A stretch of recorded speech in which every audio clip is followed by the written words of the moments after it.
Good morning, afternoon, everybody out there, or anybody out there. Hope everybody's doing well. Not legal advice, and it is, and was before. Wanted to say hello to everybody out there.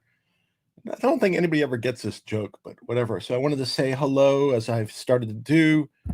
Probably should put the microphone a little closer. Hello to StreamYard, to Toe Cramp, to the 1-1, Jack Hamilton, Moody Waters, AC Lee Willis, Born Free Films, Destin Alameda, Barbara L. Thank you for being here. Welcome. Always welcome. Hi, Mike. Just joined us also. Mike Kemper. Great. Great to have you all here. And whoever else watches this, whenever they watch it, thank you for watching it. Please leave comments, suggestions, whatever. I am going to do, I think I'm going to do it on a different channel. I haven't decided yet. I'm going to do some kind of, I don't want to say it because I have to do it if I say it, but I'm going to do a daily news recap show. This will be in news, not just financial news, but on a daily basis, I think, whenever I start it. And I have a particular name, but I want to reserve the channel before I put out the name, but we'll see. That'll be coming out soon. So I'm PRing that. I'm a news hound, so I like news, so I will do it, and I'll do it hopefully in a fun way, if that's possible. And hi, Thomas, by the way. So what we're going to do today is we're going to go over a little bit of Alpine, a little bit of GTII, and bring you up to speed as to what's going on in both. Obviously, there's some updates, so I'll bring you up to speed on the updates. Of course, before we start, I had a couple of things that I wanted to bring to your attention because they're such important things. I know a lot of you joke. I know a lot of jokes about retired people. I just proved it. Let me read this back. It's kind of actually funnier the way I just did it. I know a lot of jokes about retired people, but none of them work, as that delivery was terrible. That came from a Trump girl. That was the name of the person who sent that in. Thank you for sending that in. Anybody who sends a joke I use, I will try to give them a credit for that. So thank you, or not credit, depending on how you look at it. Sweet. I don't know if you guys know this or not, because not everybody knows that, but sweet potatoes become very quiet prior to smashing. That whole process is known as silence of the yams. I'm waiting. Haven't you always, I mean, I know I do, so I presume some of you must do this also, but haven't you all wondered, if songbirds, you know about songbirds, if songbirds get angry at hummingbirds because they don't know the words? I mean, you guys, any of you ever thought about that? And last but not least, the fact that jellyfish, I mean, I ponder this frequently. It gives me solace, but the fact that jellyfish have survived on the earth for 650 million years without brains gives a lot of hope to many people. Anyway, so want to jump in right into GTII and Alpine. So I'm going to do it backwards. Let's first talk about GTII, and then we'll talk about Alpine, because they're obviously related. So GTII, what has happened since the last time I spoke to you, which was last week, I think I referred to a process regarding the audit, and that something would be filed to set a hearing to get the 4 people. I'm going to pull the order. That's the order document. And if you recall, there were a few people that were holding up the completion of the audit. It was done, other than getting certifications apparently from 5 lawyers. I'm just going to point out the lawyers for you, just so they get credit, the due credit they deserve. Matthew Simon, Jack Fatal, that's somebody I've had contact with. Robert Hantman, that's somebody I've had contact with. Terry Pham, that's somebody's office I've had contact with. And Alan M. Pollock, I don't know if I've ever had contact with him. So the court issued an order and said, basically, following up on the last hearing, that if by June 18th you haven't signed off, then you will have a hearing and you have to appear and tell us why you haven't signed off. So I expect most likely that at least some of those people will resolve their issues prior to that, and hopefully all of those will be resolved in some way or another by the 18th. I don't know because we have to see how it plays out, but that's the idea. And the hearing date will be the 18th. So that's GTII. On top of that, this week on the 4th, I believe, there's a hearing on the objection, an attempt to freeze the motions of the illicit shares of dubious orientation, of dubious consideration that we talked about. So these were all the shares. I think there were 87 different recipients. And this motion is, in effect, to tie the objection, and the procedure that's sought is tie that up and then to have a way of figuring out what the legitimacy of any of those. And that motion, I think, is going to be heard on the 4th. I'll obviously report on that. Also, that'll be very key because if we get that motion granted and the audit completed in June, I think we're ready to rock and roll. Just my opinion. I don't know that, not predicting that, just kind of, that's a long way forward because that'll put us in position, I think, then to complete a transaction also, because then we'd be able to trade, hopefully, at that point in time. This is all me speculating, by the way, but speculating based upon knowledge and the facts. So that's that part with GTII. So the two aspects are: there's a hearing on the 18th. There's a hearing that's a new hearing. There's a hearing on the 4th, and hopefully we will get, if we get the hearing on the 18th, those issues taken care of. That means then the audit will be complete. And then that could be submitted to whatever OTC or wherever it has to go, and we can move forward, or the receiver can move forward towards the goal of getting us trading again. And the freezing of the shares is towards the goal of, I think, trading again, but also for facilitating the completion of any transaction. So those are the two good things. That's the advances. That's kind of the change since like a week ago.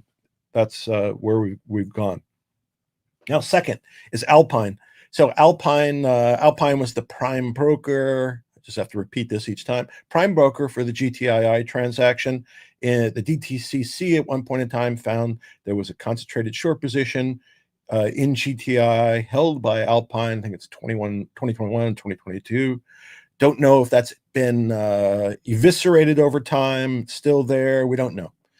Alpine is still in business, as it turns out.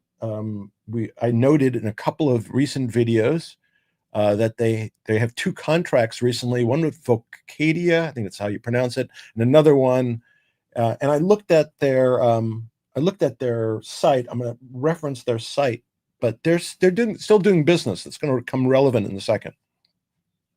So Alpine was involved with FINRA and the SEC. They got into a lot of trouble over many years, various types of acts, including a failure to file suspicious activity reports, which ended up being, in essence, apparently a way of circumventing the microcap stock issues, settlement issues, etc. That's what it appears to be. But they got dinged by the SEC. They got a lot of other trouble over 40 years, a history of a lot of trouble, including trying to have a convicted sex offender. I like that one, by the way, not necessarily the news. That's a good one. Thank you. Including have a convicted sex offender. Eventually, they were kicked out. So there was an expulsion order issued, and now we're getting to the meat of what happened. Expulsion order issued. Before the expulsion order was final, so there's an order issued, but then there's an appellate process within FINRA, and then the SEC has to sign off, and then there's also a court objection you could file at that point in time. So there was an expulsion order, but prior to the time that the appeal in FINRA was complete, there was a whole other set of proceedings because Alpine was alleged to have violated that expulsion order and a cease and desist order by apparently, I think it's claimed $53 million, something like that, of improper monies taken, and 35,000 violations of the cease and desist order. So basically what happens, Alpine gets kicked out, says, don't do that. A year later, when FINRA and the SEC are looking back, they note, wow, you guys took a bunch of money and you violated the order we just said at least 35,000 times. That's a lot of times to violate an order in my book. So they have to get credit for violation, exceeding the number of violations. So after they discovered that, of course, they didn't act right away, but FINRA eventually tries to do an expedited expulsion. That resulted in a whole bunch of legal proceedings, appeals, lawsuits, went up to the DC circuit. Then it got challenged. And in essence, what happened was the order that was issued was you can go forward with the expedited expulsion, but you got to eventually have an appeal with the SEC. They tried to go up to the Supreme Court. They asked for a stay at the Supreme Court. Stay means to stop everything. They wanted all the disciplinary proceedings before FINRA to stop. Roberts denied it. They did file a writ of cert. They wanted the Supreme Court to consider the expedited expulsion. And I looked at most of the articles. I don't think they're accurately portraying it because it's very limited, which is why I kind of like left the title kind of open door. It only applies this particular case, expedited expulsion, very limited. So that's not all cases.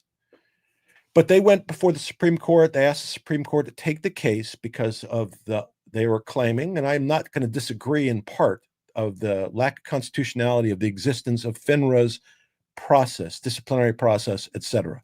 That was basically their argument. Supreme Court today or yesterday denied cert. So they said, no, we're not going to take this case. Now, this is the very end of this term. I had predicted they would not take this case. The main reason my prediction is because it's not final, because the result is not final, and because it's also possible there's no fines involved. So that's a significant point. So if it was an expedited expulsion, there may not be any monetary relief that's awarded. It may just be an expulsion pursuant to an expedited proceeding. So that's the expedited expulsion, which wasn't expedited, nor did it result in an expulsion. Then we have the regular expulsion. So I told you that there was an expulsion order issued, and then you have to wait for the appellate part of FINRA to go over, and then it gets to the SEC. And to kind of protect everybody, because they thought it was a risk, they issued that cease and desist order. Alpine ignores the order. Eventually, FINRA's appellate section rules that the expulsion, not the expedited expulsion, but the expulsion is valid. That was about 45 days ago. Apparently, Alpine appealed to the SEC. That's pending. They had 90 days for that stuff to start. Whether it's going to start in 90 days, I don't know. I doubt it, because that's not the way the SEC works, but that process is forward. I had suggested, just so it's clear, because it's on the video, so it is what it is, I had suggested they should withdraw their request to the Supreme Court because that case was not final, and I thought the Supreme Court was going to not take it, and just proceed with the other one, even though it's not final. Why would I proceed with the other one? And so am I giving advice to counsel for Alpine? No, I'm just talking out loud, and if Alpine listens to this, then so be it. The action that's going to the SEC now does have a monetary fine, and I think it's basically a fraud claim, and probably a breach of contract claim.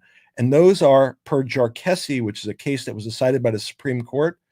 The SEC would have an obligation if it's a case involving a common law claim like fraud or negligence, that, way back in time, if that happened, their courts would recognize these claims also. So if that occurs, the court in Jarkessi, which was last year, and everybody pronounces Jarkessi differently, so that's fun. I'll call it Jarkessi, but you'll hear different pronunciations. But that basically said if there's a common law claim, a claim for money, then the person who was sued or is being gone after by the SEC is entitled to a jury trial in an Article 3 court. So what we have in the expulsion matter is we had a expulsion order, we've had the FINRA confirm that appeal, and now it's going before the SEC. And they sought appeal before the SEC before the Supreme Court rejected their appeal in the expedited expulsion order. So if that makes sense. But they filed their appeal on the other expulsion order because we have 2 expulsion tracks and 2 orders.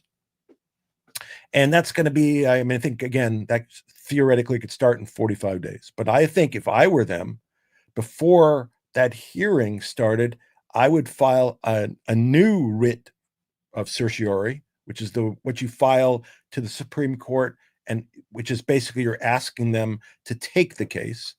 The case would not start now. It would start in a fall term because nothing's going to start now because they're done in June anyway. I'm not going to take this case on an emergency basis.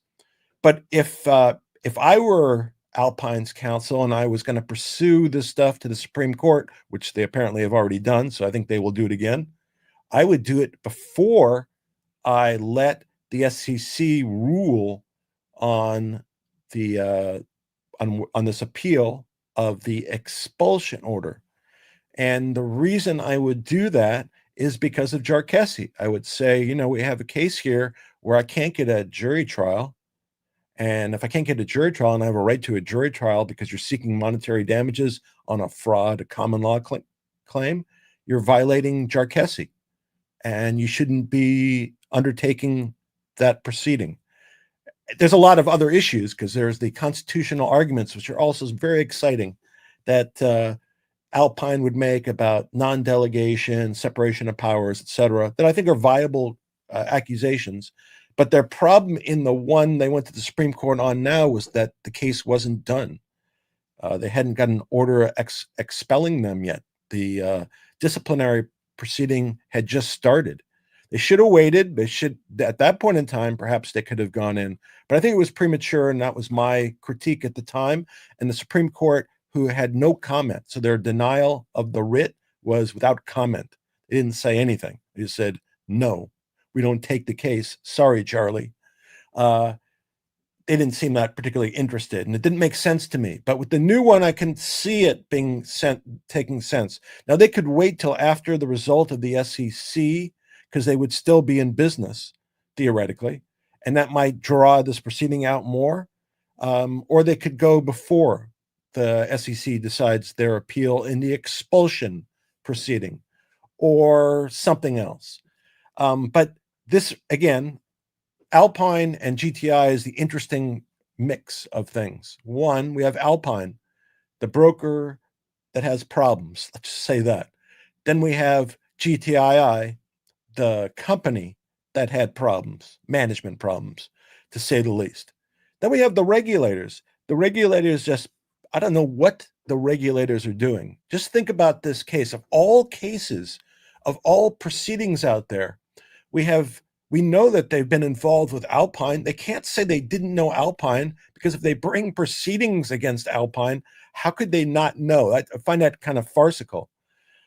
It's been multiple times. They themselves, they claim, this is not me claiming, they claim it's a risk to the public. Yet, until this very day, till today, they still let Alpine conduct business. They don't put it in the receivership. They let the public, even though they say the public is at great risk, and that's why they're pursuing the relief, they do nothing to protect the public, Mr. Atkins, new SEC chair. Just look at the Alpine file that you must have. Come on. So if Alpine was not engaged in business, then perhaps there would be no risk. But I give you 2 examples already. In 2025, they're doing engagements, and I don't know if those might not impact the public at large and investors at large. So if you claim SEC, FINRA, that Alpine's a risk then and you're not acting, makes no sense. So what should you do? Again, and how far do we have to go? GTII is in receivership. How far, how difficult is something I've reiterated multiple times, but in just taking the words of the SEC that there is a risk to consumers, go in, put this baby into receivership. You got reams of, I'm sure by now, reams of evidence, all the historical proceedings, the ongoing proceedings, what you claim is a loss of $53 million, 35,000 violations. That's just the recent stuff. So I can't understand why you have not gone into court and federal court and sought a receivership, put Alpine out of its misery, and then let the chips fall, depending on where they stand in terms of their investments in GTII and other things. What I found interesting, by the way, was when I looked at their website, Alpine's website, Alpine Securities, and I'm just reading off of it. So this is what they're reflecting today. So this is the company that the SEC and FINRA say create a risk of harm. And this is my words. It's not exactly what they say.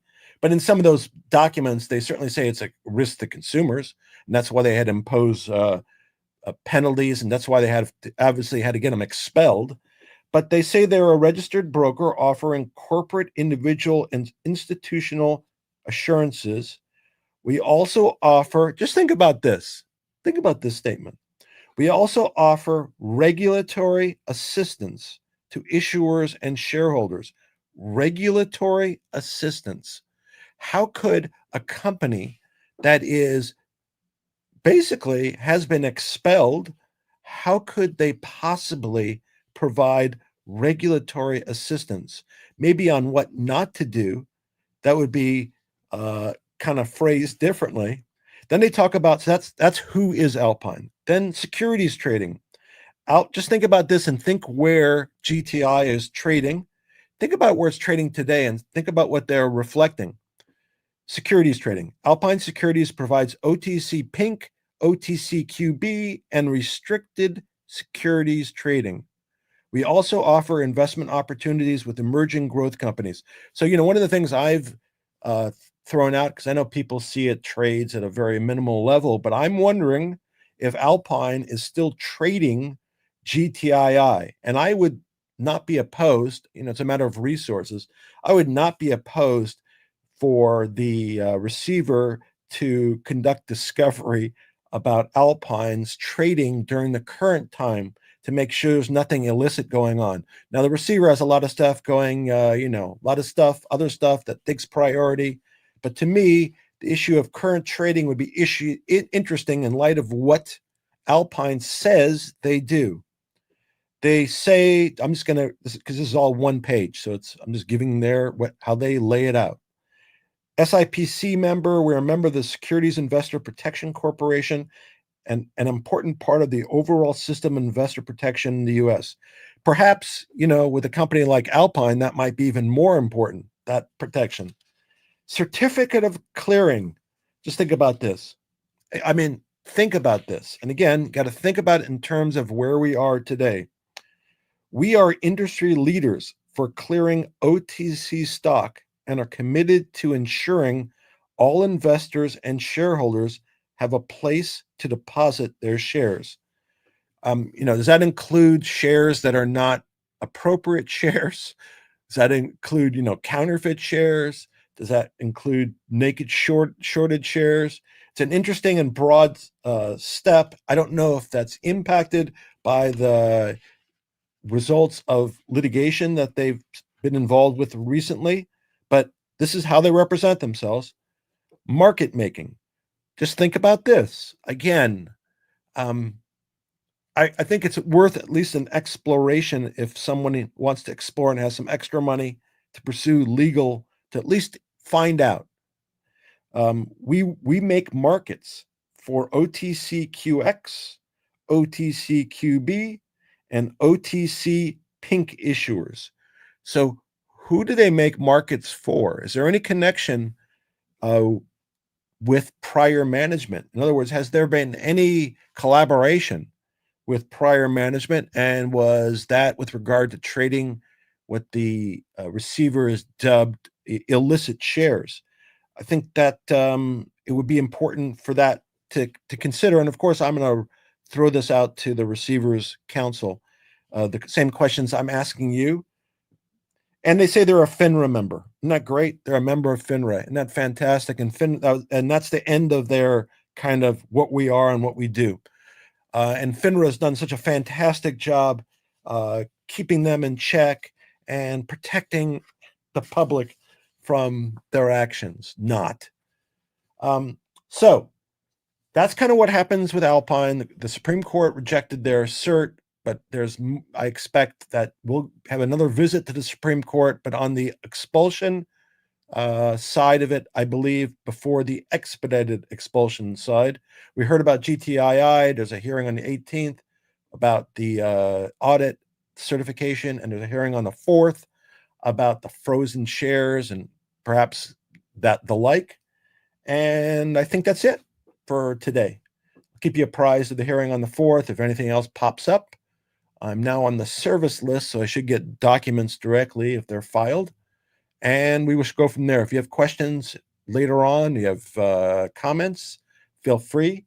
Take care. Everybody have a great day, and look out for my new news channel when it comes out. I'll certainly make you aware of it. And be well, everybody. Take care, and have a wonderful Monday wherever